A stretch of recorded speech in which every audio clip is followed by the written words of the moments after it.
कुछ रास्ते तय नहीं होते, बल्कि वो तय करते हैं कि कौन उन्हें चल सकता है।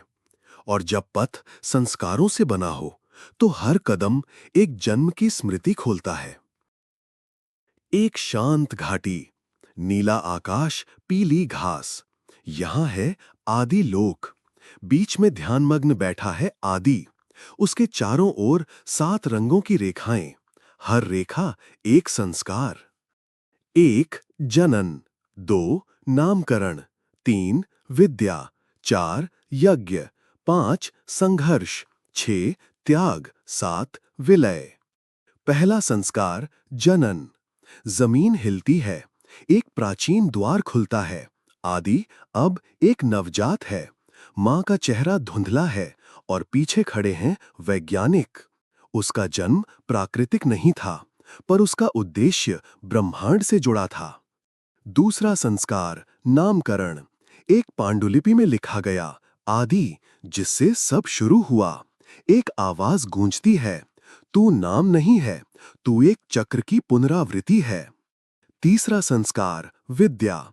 एक विशाल पुस्तकालय, हर पुस्तक उसकी ही एक स्मृति। पर एक किताब बार बार जल उठती है, पूर्व जन्म की विद्या। आदि धीरे से, क्या मैं पहले भी किसी युग में था? चौथा संस्कार यज्ञ। वो यज्ञ कुंड के सामने बैठा है। आग में उभरती हैं छवियां, इंगा, लिंगा, त्रिवेदी। वो सभी दृश्य जहां उसे त्याग दिया गया था।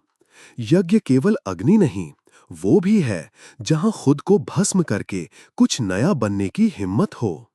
पांचवा संस्कार संघर्ष। एक अंधकारमय मैदान, जहां उसका सामना होता है स्वयं से। एक दूसरा आदि, क्रोधित, हिंसक। तू हमेशा छिपता रहा, अब मुझे बाहर आने दे। एक युद्ध शुरू होता है, शब्दों का नहीं, संकल्पों का। छठा संस्कार त्याग। इंगा मृत्यु की कगार पर। आदि आगे बढ़ता है, पर कोई कहता है, अगर तू उसे बचाएगा तो अपनी शक्ति खो देगा। आदि शांति से, शक्ति का मूल्य तभी है जब वो किसी और के लिए दी जाए। अंतिम संस्कार विलय। चारों ओर मौन, केवल एक दीपक जल रहा है। अंतिम संस्कार जहां आदि खुद को खो देता है, एक नई चेतना में विलीन होने के लिए। और तभी एक स्वर गूंजता है, तू अब तैयार है कुंडली पथ पर चलने के लिए। संस्कार पथ अब आदि के भीतर जाग गया है, पर आगे जो पथ है वो रेखा नहीं, एक ऊर्जा कुंडली है, जिसे पार करने के लिए न केवल शक्ति, बल्कि पूर्ण स्मृति की जरूरत होगी।